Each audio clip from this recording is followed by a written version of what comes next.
the issues going on across the Middle East and in Europe.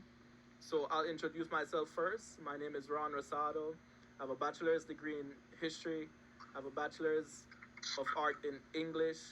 I have a master's degree in international studies, and I'm currently doing my LLB. I'll let Pablo introduce himself, and then Renan. Hello. Hi, Ron. Hi. Hi, Renan. Thanks for the invitation. My name is Pablo Urue. I have a BA in International Relations, and I have a master's degree in Public Affairs and Governability. And currently, I am doing my PhD in Asia Pacific Studies. I'm Renan. I'm doing my PhD in Strategic Studies. No. Start from the bottom. Has been. I have a bachelor in diplomacy, a master's degree in international affairs, and I'm currently a PhD candidate in strategic studies. What's your specialization, Renan? What? What's your specialization? What are you focusing on?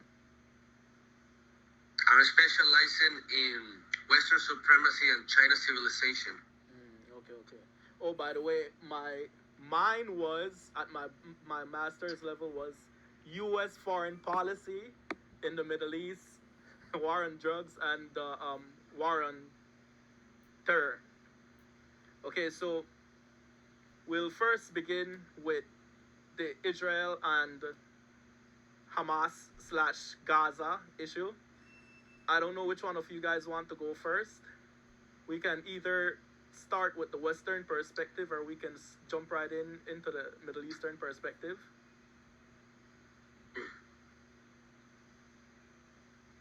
No? Okay. What's the question? You're the moderator.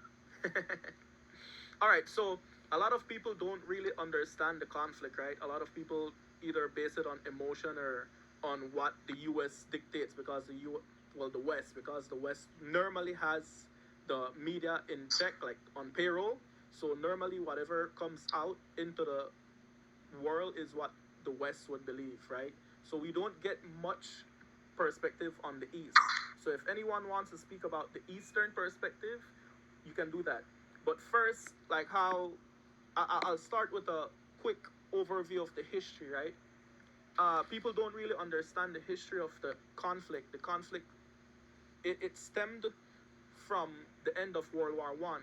There was conflict amongst each other way before that, but the issue itself began after World War One, right? Especially because of the British and the French. So during World War One, the British had a lot of secret meetings, right?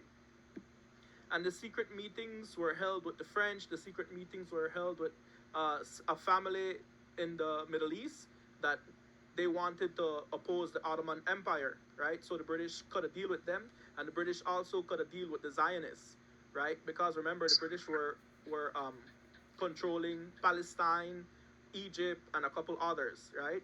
So after World War One, that's when the big issue happened, right? All right, and then when it comes to Iran, Iran is a very strong country based on their history, right? From the original people defied and even beat the Assyrians, so it goes all the way even before the Persian history, right? So Iran stretches 2,000 years ago until they had their revolution in the 1900s. All right, so from there we'll start with Palestine, with Gaza and Israel first, right? So do you guys know, well, you guys, of course, you know about the intifadas, right? So I want you guys to think about who is at fault. Think about the history of the region. Think about the history of the West, of Western intervention in the Middle East, right? So who do you guys believe is at fault for the current situation in Israel and Gaza? Is the Israeli government at fault, or is it because of Hamas's attack on October 7th? Who answer first? Say it again. Who answers first? You have to say it. Oh, okay. Well, I saw Pablo smile, right? So I believe he wants to go first. So your question is like, who is at fault? Who do you think has the fault for what is the war that's happening now between Israel and Gaza? Take into consideration the history, the different international policies, everything. Well, I think it's a very complex issue to answer. Actually, I think that it is very hard to say like who is at fault just like in a short sentence. I think that there is like too much history and many factors to take into account. But I try to understand it from both perspectives. I mean, I think that everyone who is reasonable enough and who tries to put themselves in the place of the Palestinians, they would argue that it is completely unreasonable that foreign powers and try to determine a partition of your land and an occupation of your territory, and that they create another state that is going to control what you believe was your home. I think that that is a legitimate argument that these people have. However, I also think that we also have to consider that the state of Israel is already there. It's been created already. They have been occupying the space that they are occupying for a while. And it's no use in trying to determine, like, they are the foreign invaders and now we just have to keep them all out of this place again. And so I think that that would not lead us anywhere. Probably you imagine that I am arguing that probably a two-state solution would be like the best way to resolve the issues. But I think that that also creates another set of problems. So there needs to be like agreement on both sides and security guarantees for both sides. And I think that that is getting to that point is going to be very complex.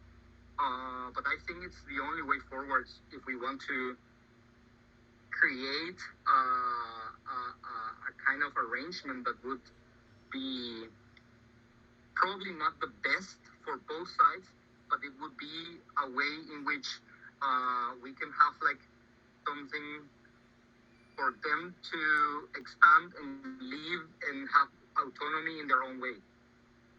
It's too complex to try to find like who is at fault because both sides have been attacking each other for so long. They have been abuses on both sides.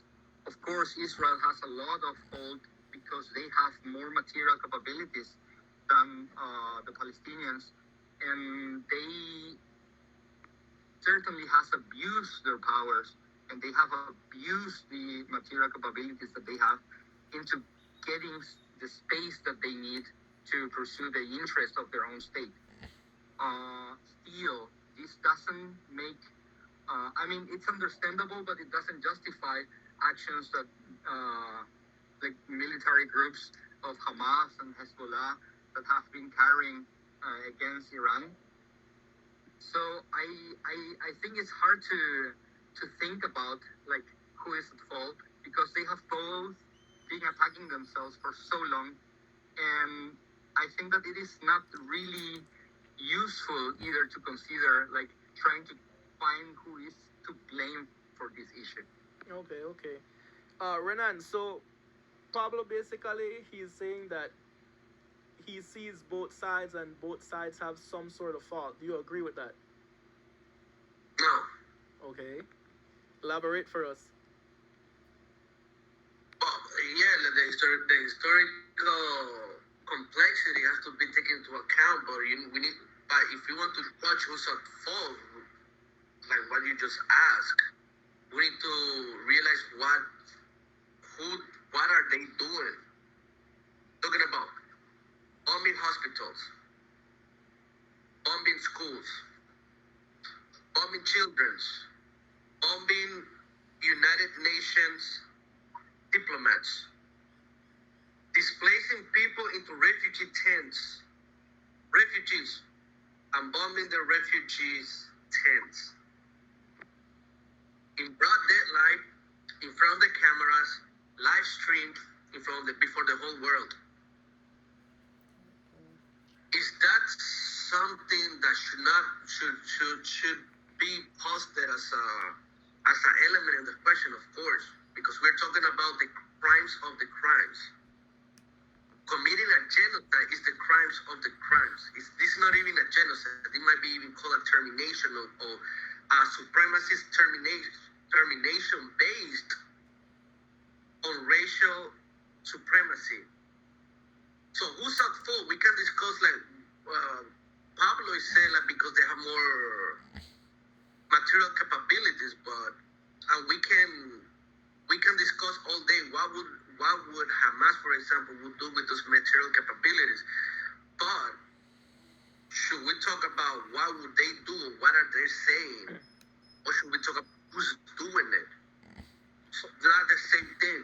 Okay, but think But of, that's my perspective in that sense. Like, but to understand Israel, we need to realize that the Zionist movement was created on colonial basis.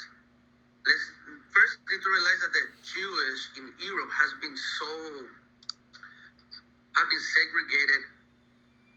They have been subject to denigration, and this created a movement. Like long story short, created a movement where the Jews need to have a land. Of course, there were other movements like some like land-based Jew, but this Zionist perspective is a colonial perspective. It's a very, when I say colonial perspective, we're talking about colonization of a land, taking land and displacing the native population. And the sponsorship of this movement have been the same colonial powers that went on the shooting adventure throughout the world. The British, mainly at the beginning, now the American, their settlers offsprings. So in that perspective, you need to realize that they are pushing a colonial movement in the 21st century under the basis of racial supremacy, under the basis on civilizational narratives, and how they're carrying it out is the same textbook as the British, the French, the Spaniards, the Portuguese, the Dutch, the Belgians, the Germans did in Africa, Latin America, Southeast Asia. So from this perspective, who's at fault? It's not. I think the question should not be who's at fault. The question should be who is committing the fault. Because even if the Palestinian indigenous population has some degree of violent narrative against Israel, the one who's committing the crimes based on international law, based on humanitarian law, are the Israels. And they are basing the narrative on supremacist worldviews, and that should not be taken lightly. What can be done? Be a team player. Realize that these are doesn't work anymore. Everybody in the world outside Europe can sympathize with the Palestinians because everybody outside Europe and this very tiny Western echo chamber can realize that our history have a touch of what the Palestinians are doing and what the Israelis are doing to the Palestinians. So in that sense, perhaps we should abide to our framework on international law. And if we buy ourselves into the framework of international law, we could judge through those lenses, like who's really at fault. There's no doubt that Israel is not just at fault, and Israel is going to judge them. The legality framework is going to judge them, just like they did the Nazi, and I hope so. but Israel is not a part of the ICC. Okay, Pablo. So without invalidating or saying that it is not true, everything that you have said, I think that we also have to understand that from the Israeli side, don't they also,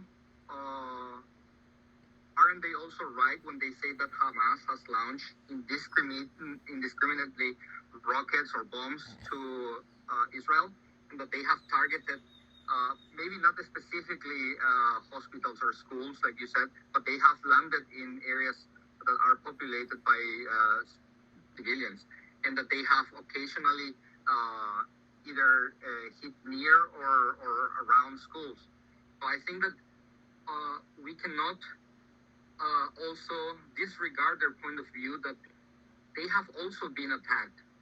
I don't think that it is just to say that Palestinians attacked Israel, but I think that it is more accurate to say that Hamas has also attacked Israel as much as Israel has been attacking Gaza. Okay.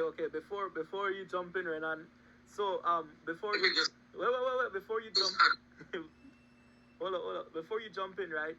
Uh, I understand both of your points, and what Renan was saying about the colonization, it's correct, because they learned it from the British. The British were the ones who pushed it, and people believe it's the Americans, but it wasn't the Americans. The Americans had nothing really to do with the creation of the Zionist Israel, right? That was strictly the British. However, now after World War II, that's when the Americans, they began to support the Zionists. But before that, Renan, what do you say about the Palestinian history when it comes to when the Zionists kicked them out of their homeland, right? They went to places like Egypt, they went to Jordan, they went to what is now Syria, they went to Lebanon, right? And a lot of people don't understand that the Arab world, right, the Egyptians, Jordan, Syria, they tried to fight Israel twice and they lost, right? And then after that happened, the Palestinians turned against the Jordanians, and then the Jordanians kicked them out, right? So the Palestinians not only turned against their allies. That's why many times the Arab world, they do support the Palestinians, but they don't want to get in militarily because they already lost twice, right? And then you talk about bombing hospitals and schools. You're right, but the Palestinians under Arafat, right? The one who began was the first leader of the PLO, the Palestinian Authority, right? So before that happened, the Palestinians used to hijack planes with civilians in it, and then at first they would just land it safely, nobody got hurt. But then when Hamas, after Arafat and Rabin, when they shook hands in 1993 with President Clinton, right, when they created the Palestinian Authority, that is when Hamas came forth and Hamas said they didn't like it. And Hamas was this quote unquote radical Palestinian movement, right, now in Gaza. So they even turned against the Palestinian Authority, right? So Renan, so is it Hamas's fault that all these things are happening today? Because they were the ones that went into Israel. I'm not talking about does Hamas have the overall fault or the blame, right? I'm talking about presently. Do you think that if Hamas didn't do that, Israel would be doing what it's doing now? what is there else to do? I mean, you brought up the legality, right? You brought up international law. So why didn't they take it to the ICJ? Look, when you go through the history of the Palestinian resistance movement, you realize that all measures have been taken into place. And just to mention an example, 2018, if I'm not mistaken, there was the so-called March of Great Return. The Palestinian people marched peacefully to the borders. They brought music. They were dancing. They were singing. They were murdered, many of them, by Israel snipers. About more than two. And this, I'm not talking about just what you could see in the media. We're talking about many of the human rights international institutions, not only one. I'm talking about all of them. You can search for them. Recorded that Israeli snipers were shooting at kids, were shooting at professors, were shooting at journalists. And if we're not shooting at them, they were, and I'm gonna quote, leaving lifetimes injuries, meaning they were shooting their heels, target them. But come back to the question. Why didn't Hamas leave it to the courts? You've been saying, is it Hamas fault? But why is this happening? I would encourage to go through the history of the Palestinian resistance and spot all the peaceful, all the legal framework they have been operating with, and see how it has turned out. Meaning that what Hamas has done, you cannot see it outside of the interpretation that is a natural scream of resistance.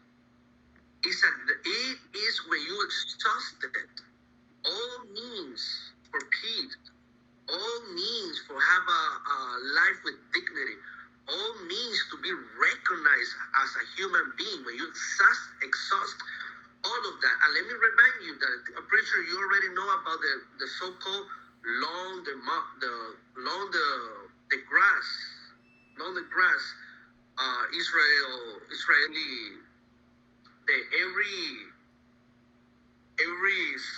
perhaps every decade they have to clean the so-called terrorists or the so-called, they have to bomb the hell out of them, and they put them there like mowing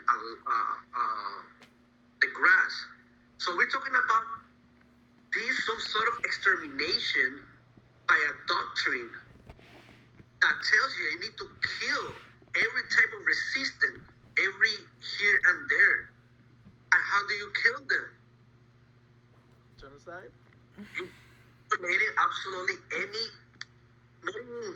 international law. Let's go from ethical and morality perspective. Just bombarding, killing children, killing every civilian on their way. So is it Hamas fault? I don't think we should be asking that question and say, what else was there to do? Who was going to free the Palestinians?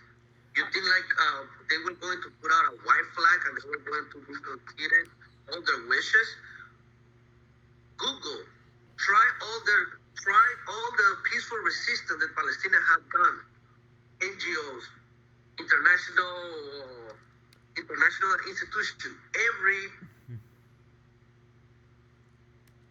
institution that has written about this case has tried peaceful means. So what was there to do? So when peace doesn't work, you just use violence? Is that what you're saying? What? So when peaceful means doesn't work, just use violence, just kill women and children.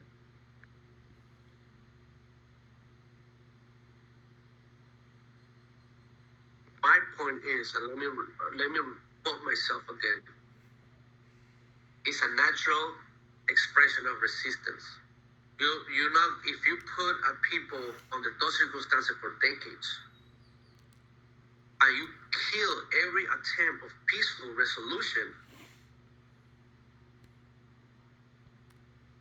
that's perhaps what's going to happen. You need to don't be fooled about the perspective that the Hamas killed babies. Let me ask you something. I'm just giving you what the news is saying. You see one. What? For example, one really staggering testimony have been that, for example, that the Hamas came into this musical festival and kidnapped a lot of people. But they've been censored, but a lot of people in that festival said that most of them that died in that festival, they were killed by an Israeli chopper. And it's not far from the perspective of an Israel military doctrine that they are allowed to kill whoever they deem necessary. I think it was 2012 that there was a resolution where the IDF soldiers were allowed to shoot anyone who believe they are a threat because they have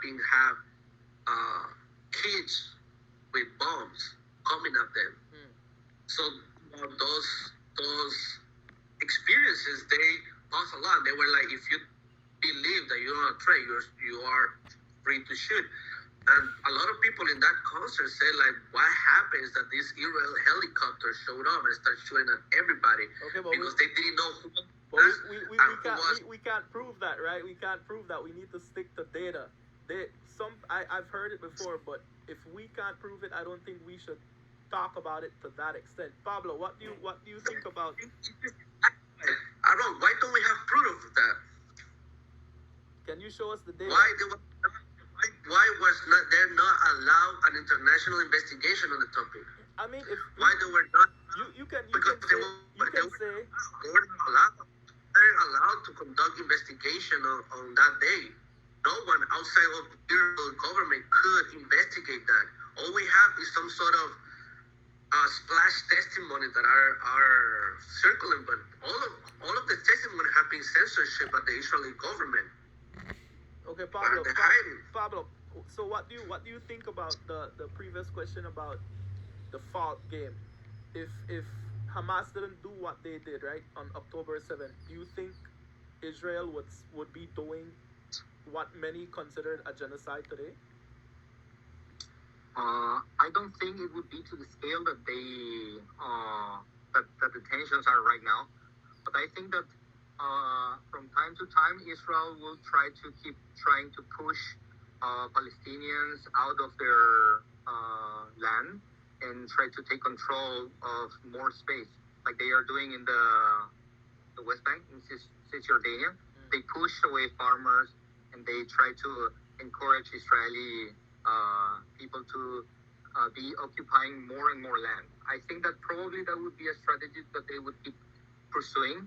And if there is like some kind of tensions, I don't doubt that they would try to send like their military to kind of like reinforce like the new acquired possessions of Israeli citizens. But there is like a big difference from that and the scale of the armed conflict that we have right now. I think that the bombing that have destroyed Gaza in the past month, it's like I think it's like a scale that wouldn't have happened if that first attack wouldn't have given reason for this attack to Netanyahu. I think that he exploited as much as he could that attack that they labeled the invasion during this concert, and I think that they were perhaps. I mean, I don't want to say they, but probably Netanyahu was like expecting. How can I say? A reasonable excuse for them to use the most amount of force that they could in order to exert their dominance in this area. Anything, Renan? No? Just one observation or one perspective. Who's going to save the Palestinians? Hezbollah is crippled. Hamas already said that they are willing even to step out in order for the Israeli to sign peace. I think that has not been even covered in Western media. People in the U.S. campuses have been threatened to be kicked out of the school if they say free Palestine. Who's going to save the Palestinians? They're being exterminated. But Do we realize that? a lot of countries, even Belize, we believe that there should be a two-state solution. What do you think about the two-state solution? That has to go through the legal process. You can't be bombing Israel. Israel can't be bombing Gaza if you want a two-state solution, because when war is happening, even if it's managed and it ends, it's like whenever there's war, you get frustrated, you get angry, right? And that ruins a generation, that ruins two generations. So in order to have a peaceful two-state solution, there needs to be no sort of bombing, no attacks, right? Because then the youths, the kids will just have it in their mind, oh, this happened in whatever, and then they'll grow up with that mentality that, oh, that happened while I was young, so I hate Israel, or I hate Palestine, I hate the Palestinians. So in order for a two-state solution to happen, there needs to be a temporary peace, at least for one generation. So don't you believe that I is agree with possible? that. Pablo agrees with it. What do you think, Renan? I think it's a very complicated question because what the Israeli has inflicted to the Palestinians, that's a wound that is gonna stick for a long time. Two-state solution, yeah, sounds like the right way, but you need to realize who's willing Yeah. to do it. All right. So let's go a little farther and talk about Iran, because accordingly, Hamas, Hezbollah are factions of Iran. They're just proxy wars Proxies. of Iran, right? But now, for the past couple of days, Iran and Israel has been directly bombing each other, and then today, President Trump said he basically bombed the shit out of Iran's nuclear facilities, right? So, do you Allegedly. guys do you guys think this bombing of Israel's nuclear facilities today by the U.S. do you think that will escalate the conflict in the Middle East, or do you think Iran will rush to have a peace deal? Let's begin with Renan this time.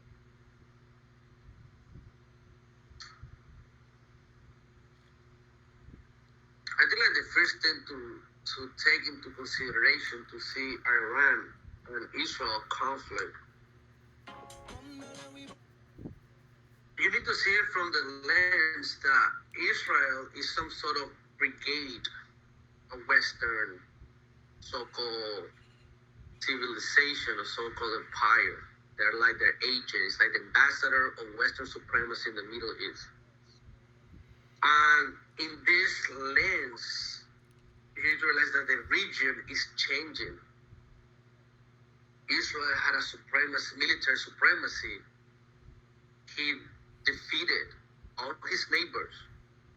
So that was like 5 decades ago. Six No, not decades so long. ago. Not so long. What I'm trying to say that the power capabilities has been shifted. Turkey is a lot stronger than Israel. Allegedly. Iran is stronger than Israel. So what I'm trying to point out is the utility of Israel. Now the Gulf region, the GCC, has a very close relationship with Donald Trump. They have been going to the U.S. They have been donating a lot. The investment, I think like Donald Trump, one of the first Donald Trump speeches as a president was like the Gulf, the Saudi Arabia investment in the U.S. billions, perhaps through back channel trillions. So what I'm going with this is the utility of Israel is diminishing. The region is changing. The Gulf of Saudi Arabia, the United Arab States, they have a lot of national funds, a lot. And they are investing in Europe, they are investing in the US. So you're saying the And they war won't escalate throughout the Middle East because of the Arab world's relationship. They are placing Israel into a spot where they are not longer deemed so necessary. Israel, the utility of Israel is expiring. It's expiring in the sense that it cannot, on the one, does not have the capital. I think like there was this, I'm trying to quote, that said, the GCC has capital, the Israel begs for capital. So in this dynamic that is happening in the region, Israel is just left with one thing: their military, chaotic the chaotic strategies. That's the utility. That's one. That Israel is being placed into an expired agent, desperate for protagonism, desperate to be deemed as necessary by the U.S. That's one. Number two, we need to realize that Iran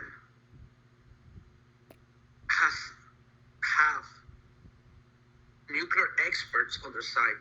He has signed every international agreement by the Atomic Control Association. He has followed absolutely all the legal steps. He has been open to it. He has been willing to negotiate. He has been willing to show what they are doing. And yet, we find ourselves believing that they want to have a nuclear weapon. And it's an argument that it just gets so repeated. But Renan, so I did not have nuclear weapons. Gaddafi was not it's not about Gaddafi. Stick to the point. Stick to the point. Was bombing their population with chemical weapons. Afghanistan, the Taliban in Afghanistan.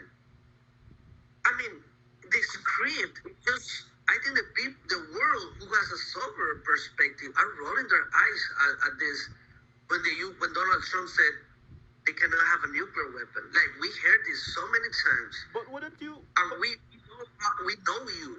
We can smell the powder out of Donald Trump's breath when he said anything, and we don't believe it. Like, it's just like a drug addict that is telling you, I need my drug. I need my drug because that's how I function. But we all know how destructive that is. Nobody believes it. Okay, let me bring Pablo in. Pablo, do you want to rebut anything that Renan just said, or do you think that the conflict will escalate because of the U.S. bombing of the nuclear facilities? Yeah, I think it's going to. It depends on how Iran decides to react. I think that the most plausible thing that I think that they would do, but of course we are like guessing here, right? I think that they would try to make a symbolic attack, probably send missiles or drones to one of the already evacuated U.S. Facilities or consulates in other countries around the region. Even they manage to hit them or not, it would be enough for the regime to stay at home that they have retaliated and attacked the United States and try to gain some legitimacy through that. But I don't think they would dare to do something more, how can I say, more damaging than that. I don't think that they would dare to launch missiles directly at large military bases, for example the one that the British have on, I forgot the name, on the Indian Ocean, where they launched the bombers from. I don't think that they would dare to attack these kinds of military bases, but probably they will try to hit some of the facilities that are consulates or embassies, even though it is already well known that they have been evacuated after the attacks today, because they will try to do some symbolic act. I think that they would be a little bit more open to some sort of negotiation, because I don't think that they believe they have the capabilities to actually fight with the U.S. and Israel together. I don't think they even believe that they could take on Iran on their own. I think that probably they would expect the Houthis to do something based on what they said. I don't know if last month or a couple of months ago, that they would hit ships that cross on the Red Sea that have something to do with the United States, or that is going to the U.S. or U.S. ships themselves. Probably if that happens, probably Iran would be satisfied also. But further than that, I don't think that they have the enough capabilities to actually do some real damage on to the U.S. or to Israel, maybe a little bit more, but not to a degree that would significantly shift the balance of power in the region. And in terms of what he said, that he thinks that Israel's utility to the United States or to the West is declining. I think that what happened today actually shows that it's the other way around. I see that after so much time that the United States have been, I mean, Trump has been having like an isolationist rhetoric, and that they say that they are going to focus on America and that they are going to withdraw the involvement that they have in different areas of the world. I think that this shows that, okay, so maybe they realize that it is not a good idea for the US to distance themselves from what is happening in Europe or in the Middle East or in East and Southeast Asia. I think that Israel is an important ally in that region. Like Renan said, that it is like an ambassador of Western values and culture in the Middle East. And I think that they want to keep that as it is, and they want to keep Israel as the strongest player in the region. I think that Israel is a strong ally, and that they provide a lot of like, how can I say, they are a center for technological and military innovation, And and I think information that, as well. and they are like a place where probably they have less constraints than in the United States to test like different types of tactics or operations, probably like the attacks in Lebanon with the pagers, something like that. It's like that kind of technology and all the systems that they developed there. I think that could not have been like done within the framework of the United States. Like for example, right now, like many senators and members of the Congress, they are trying to find a way to limit like the actions like Donald Trump carried today. I think that in Israel they don't have that type of constraint, and I think that that is also useful for the United States because they kind of like test like technology and strategies and different new technology that they may develop or to try to keep their security in the region. So that's why I think that it was important for the U.S. and for Donald Trump to get involved in the Israel and Iran war. Okay. All right, so we have about 8 minutes before this kicks us out, and then we'll probably need to get another one. But let me weigh in a little when it comes to that. Initially, right now, Renan, initially, I didn't want the U.S. to bomb Iran. I wanted the U.S. to remain neutral, right? But there was about a 50 to 60% chance that Trump would have done it because Iran didn't finish the deal, right? They weren't being quote unquote cooperative. So more than likely, Trump would have done it. What I did or what I do appreciate is that they didn't target civilians, right? Israel likes to target civilians, but this time they're trying not to target civilians as much as possible. They're going directly for the nuclear facilities. Yes, Renan. Well, Ron, let me address the question first. Listen. First of all, I think that we need to realize that since 2002, in all the war games and all the war simulations in 2002, Israel and the United States have not defeated Iran. Iran has the arsenal to destroy Israel and to destroy every single United States base in the Middle East. I think the United States has a total of 50,000 troops deployed throughout the Middle East. And all of those bases could be destroyed by Iran.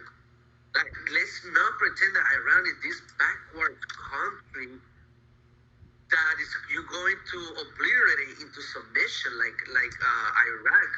Iran is not Iraq. Iran is 3 times bigger than Iraq, and it has the military capabilities to push U.S. out of the region. In the scenario of an all-out war, Fuck. let's say it's an all-out war. No, but And wait. all Do the you scenario- do you think the conflict will escalate because of U.S. bombing? The scenario of an all-out war between Israel, U.S. against Iran, all the scenarios is Israel get destroyed, all the U.S. bases in the Middle East get destroyed, Iran, the government and the elite politician of Iran also get destroyed, but the U.S. could walk out of the war, come crippled out of the war, but it will never be back in the Middle East. Never. All those military presence that they have, they're gone. So if we're talking about a war with Iran, we're talking about the United States is risking all of its bases in the Middle East. It's risking to never come back to that area of the world. Not U.S. soldier would be able to step a foot in that region. All of them will be dead. I think you're. This is not me. I'm talking about all the war simulation games in 2002 lead to the same outcome. That is number two. When I mentioned that Israel is the ambassador of Western supremacy, not Western values, I said supremacy. It doesn't mean that the Israel are Westerners. Israel, perhaps, and I will say it loudly and clear, is the biggest con in history. You're Turkish. You need to realize that Israel was built out of a sympathy from the Holocaust, and he had that moral sympathy from the world. That's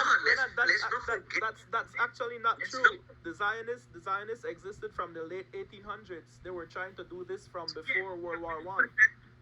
That is the question, but they have this sympathy because they were the Holocaust survivor, etc. And they need something. We have to reward them for all the brutality that happened to it. And they had this background behind them. But let me tell you something. And I'm going to articulate my words in the best way possible. You have about 3 minutes. When the West turned Israel, which they hated them, let's not forget that the West, as always, hated the Jews. They despised the Jews. The British, as a matter of fact, the Zionist movement was funded by the British in order to push the Jews out of Europe. And now these Jews that they were segregated, they were murdered, they were discriminated in Europe, now went to the Middle East. They gave them the land, and now they are the mad dog with all the dirty work for them. And now, when this goes south, and all of this, they're going to be the one to blame. So look, think about how the West, who always hated the Jews, turned them into the hitmen. And now that this is happening, the Western backing with Western weapons, with Western guidance, with Western intelligence. Now that this is expiring and is heading south, and the project is about to be dead, they're going to be the ones to blame. Let's blame Israel. Let's blame the Zionists. Let's blame the Jews. But do not ever forget that the Jews were sponsored, were guided, were given by Western powers who always hated them. And now they become the hitmen in the Middle East. They are going to be the one to blame. Israel is the biggest con in history, and they are so dumb to see it.